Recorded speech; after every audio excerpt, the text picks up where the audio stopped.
Nearly 2 decades in the sports broadcast game, and what a ride it's been. Interviews with the 42nd President Bill Clinton, to Lakers legends Kobe Bryant, and the NBA's all-time leading scorer Kareem Abdul-Jabbar, to name a few. I've been blessed to cover and tell some amazing stories, but there were so many more I didn't get to tell. Thanks for tuning in into another episode of Untold Truths with Telly. My guest today is three-time Manager of the Year and current Houston Astros manager, Johnny B. Dusty Baker Jr. Dusty, I think everyone wants to know, how did you end up getting the nickname Dusty? Well, actually, I got it from my mom. Well, my mom and my auntie, they kind of arguing who gave it to me. And see, we had a backyard that my dad planted grass, a big backyard. And that was a baseball field, a football field, and they had one dirt spot. And so I was playing, that was my favorite spot. And so I'd come in all dirty, and they didn't want to call me dirty, so they called me Dusty instead. So, nobody in my family ever has called me anything other than Dusty.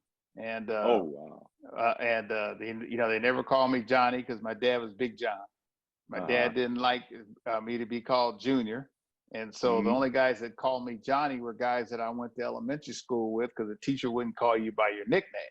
And so when I got to the big leagues, somebody say, "Hey, Dusty," and I just wave and keep on going. But if they said, "Hey, Johnny," they'd get my attention, and I'd turn around because I knew it was somebody that I went to elementary school with. Now you're back in baseball after not being in the dugout for the past 2 seasons. It's a two-part question. Number one, how much did you miss the game? And number two, were you a little apprehensive taking on this Houston Astros managerial job, given the circumstances? Well, actually, this was my third stint of being out 2 years in a row. Yes. And so I didn't understand while I was out for 2 years, 3 different times. And so, no, I wasn't apprehensive about taking the job. I prayed on it. And I had interviewed for the Phillies job. And it was actually my son that told me, he said, "Dad," he says, the Lord always has a plan. And I heard him saying some of the words that I would tell him. And he said, "Well, this might be a blessing in disguise. I'm 70 years old. So this is a great, chance to win a championship. And plus at the same time, it gives you a chance to make some cash that you lost during those 6 years that I was out." And so when you weigh all those things, it was a blessing. I signed 1 year and an option, which is what I wanted. People ask, "Oh man, how come you didn't get a multi-year this and that?" And I start thinking about Tom Lasorda and Walter Austin when I was on the Dodgers that signed a series of 21-year contracts. And I'm confident in myself that, I'm going to do the job. I mean, the Lord has prepared me for this, for what I've been through in my life, ups and the downs, what I've been through, with Hank Aaron and the Braves when I was there. And I've always had tough assignments, always. Well, you cleared up how you got the name Dusty. Now, the other thing I think a lot of people want to know, how did the toothpick chewing come about? Well, that's a good question. See, what happened when I was a batting coach, I never dipped tobacco. I didn't do any of that stuff, right? In my whole career. And so now we are playing somebody, and one of the players said, "Hey, man, get this rally dip. We needed like 5 runs. So I put a dip in my mouth, got sick as a dog, went over in the corner and threw up, and we scored like 6 runs. So the next day, we were behind again. And so I said, "Oh, no, I don't want to get a rally dip again." So I got another dip. We scored like 7 runs. So I think that was the devil trying to hook me. So, so what happened was, I got hooked on dipping tobacco. Then I tried to stop dipping tobacco, went to my dentist. My dentist told me to go get these tea tree oil chewing sticks from Whole Foods.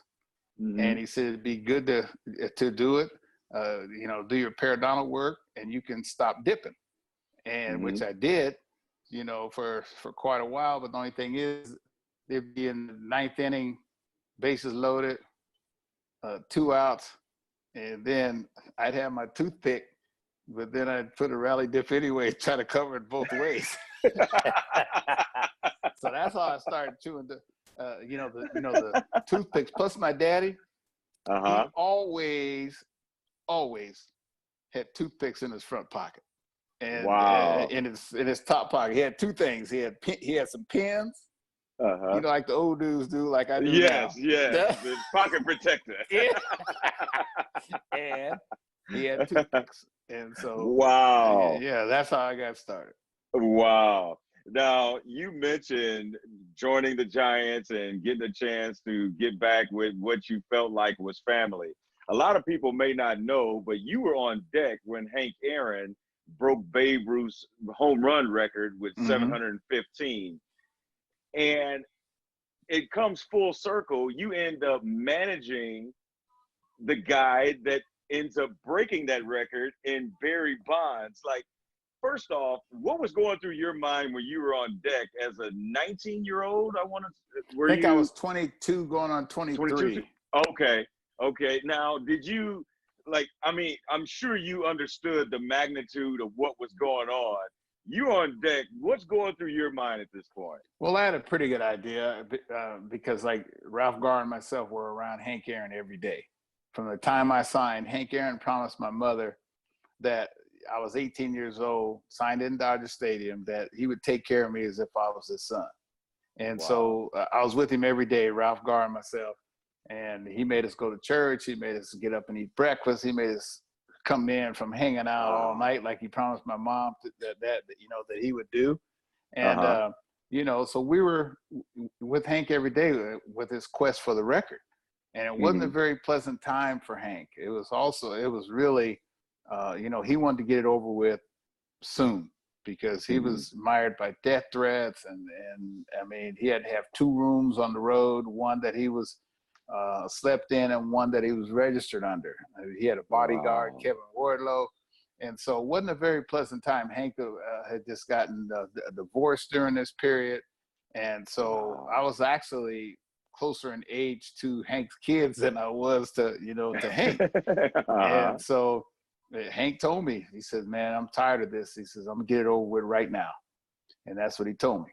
And, I didn't really know the magnitude of it until later, really, because he was just being a hammer, and, he's still, a very close, friend of mine. I mean, he's actually him and Thomas Moorhead, who's a big, hotel owner and exotic car dealer in DC. They both, became part of, Baker family wines. And I'm coming out with a hammering Hank 755 cab because this is what he wanted. And so you're talking about going full circle. I mean, now he's not only my good friend, but he's my business partner too. And I'd never want to do anything to disappoint Hank. Wow, that is something else. Now, a lot of people may not understand how bad of a man you were when you were playing. I mean, you were the MVP of the NLCS in 1977, led the Dodgers to pennants in 77 and 78, a World Series in 1981.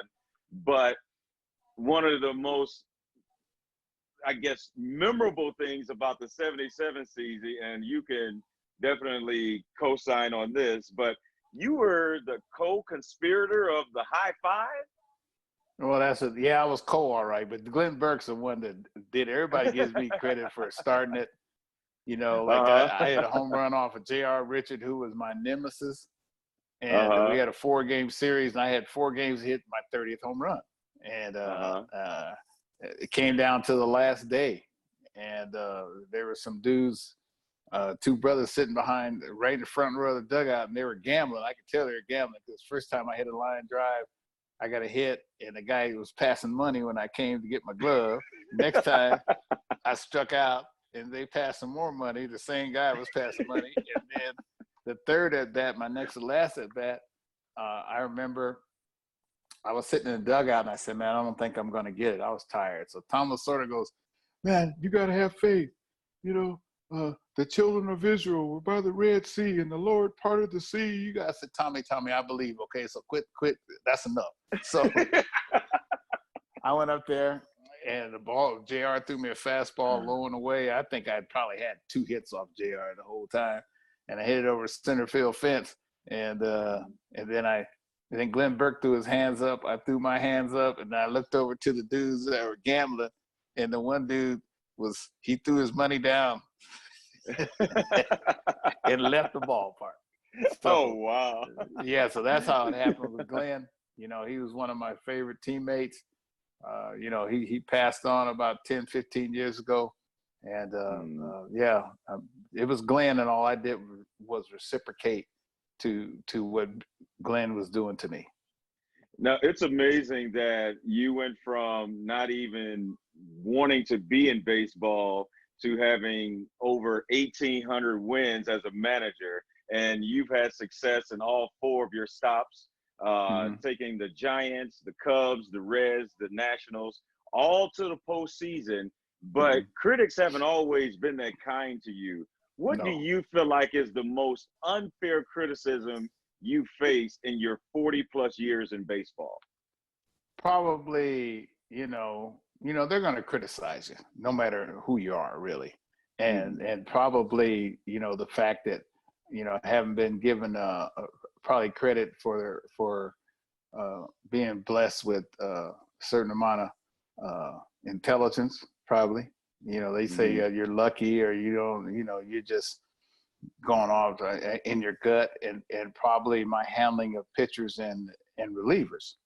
And, you know, most people don't think that especially being an outfielder, that we know, you know, so how do you hit if you don't know pitchers? And, but then they say the pitchers are smart, the catchers are smart, shortstops are smart, but they've never really, you know, given me that title. And so that, which is one reason why, you know, I'm back. And one reason why I was put in this, you know, position. So they'll never really give you credit for it. I mean, you know, it's like, what I have, 1,800 and something wins. It's like, you don't just do that just because I'm a studier, you know, and people say you don't like sabermetrics. No, man. Listen, I'm a combination guy. There was always sabermetrics, just didn't have a name, you know, and I had a cheat sheet every day long before anybody else. And I studied, you know, ground ball to fly ball ratio. I studied first batter efficiency out the bullpen, or, you know, who comes in and gives up this other guy's run, but his ERA is 1.29, but he come in every time, he'll give up somebody else's run. So, you know, it's all about studying. It's all about being in the right place at the right time. And you got to have a certain amount, you know, you got to get a certain amount of breaks. But I think that, you know, had I really won for a period of time, or had I really already had 2,000, I'd have been home, you know, by now, and just disappeared. I remember one day my dad told me that the Lord didn't give you you know, the ability to lead people, or the knowledge of the game to just go take it and disappear with it, which I was going to do. And he says, whatever you've been given, it's not yours to possess, that it's yours to pass it on.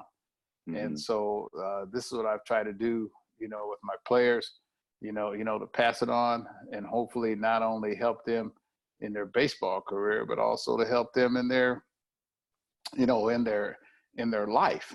And one day I was going back looking at some of the guys that have played for me in their careers. Well, there's a whole bunch of them that have had their best years, you know, because we've created an environment for them to succeed. And I try to put them in a position, you know, to succeed as often as I can. But, you know, I don't really deal, you know, on negatives. I try to, maximize my time, here on earth in order to help people. All right, it's time for the lightning round, which is what I call tell the truth, but I already know you're going to tell the truth. So, but Okay. I'm just going to throw out some, and then, Go ahead, man. you could just answer. And I'll get you out of here after these. Okay. Number one, have you ever found out you didn't have any toothpicks before a game you're going to manage? And if so, what did you do? Nope. I've always had packs of them in my office somewhere. All right. The best player you ever played with? Hank Aaron. All right. Best player you ever managed? Barry Bonds. All right. Weirdest superstition you've ever seen? Because baseball players are very superstitious. Oh yeah. Well, the worst. Yeah, I played with a couple guys that knew somebody was superstitious, and they probably Rico Cardi, probably, because he always had his money and his jewelry and everything in his back pocket. And then during the game, yeah, and sometimes he wouldn't slide because he didn't want to slide on his wallet or his jewelry. And so we'd be running to the outfield. It sounded like Santa Claus was coming and all that jingling. And I was like, where's that jingling coming from? You know what I mean? So he didn't put his money in the jewelry box. He didn't put it in the valuable box bag. He kept it in his pocket. You've been able to accomplish so much in your lifetime. How important will it be for you to become the first African-American manager to be inducted into baseball's Hall of Fame? Well, it'll mean a lot, if it happens. I'm not putting my hopes up in it, but I remember talking to Sadahata O years ago, and Sadahata O, he was with the Tokyo Giants, I was with the Dodgers, and I asked him, I said, man, you're like 9-time MVP, what keeps you motivated? And he said that you can't worry about any accolades. You can't worry about what's going to happen at the end of your career. You can only worry about what you can control today. And then when you get through playing, then you can look back and mean something. And I mean, let's face it, it's really, in the long run, it means a lot to that person, but it's meaningless in the overall scale of life, I think. When I look back, like on my wall in there, I got some bad dudes in my wall in there. I got McCovey, I got Satchel Paige, I have Larry Doby. I got one of the greatest guys that ever walked the earth, in Willie Stargell. Wow. And you never really hear Willie Stargell's name. Yeah. And so that just let me know that, in the overall scale of life and in the world, this is really kind of meaningless. All right. And final one for you. Your son, Darren, is a collegiate baseball player right now. Your honest opinion, does he have a shot at being just as good or better than his old man when he decides to turn pro? I think better, because he's not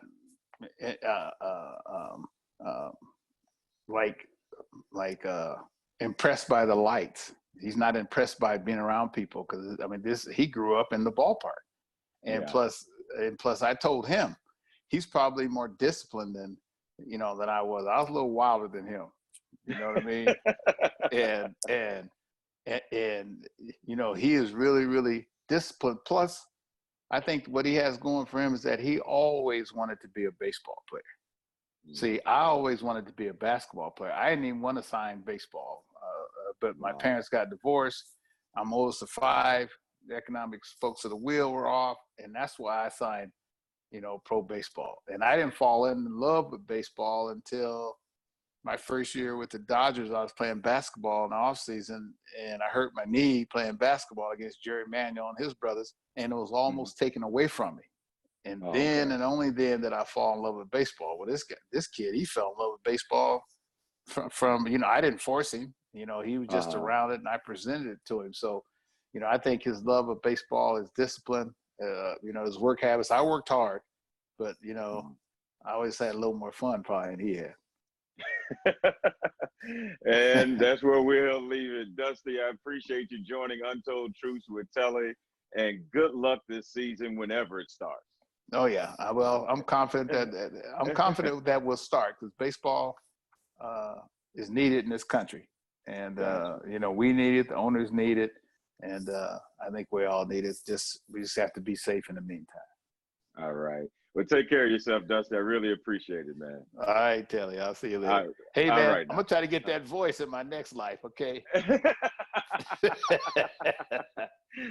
I need to get it monetized in this lifetime. I'm with you, man. I'm pulling for you. All right. I appreciate it, Dusty. Be on the lookout for part 2. Make sure to subscribe to Telly Hughes Media and click notifications so you'll be notified on all upcoming episodes of Untold Truths with Telly.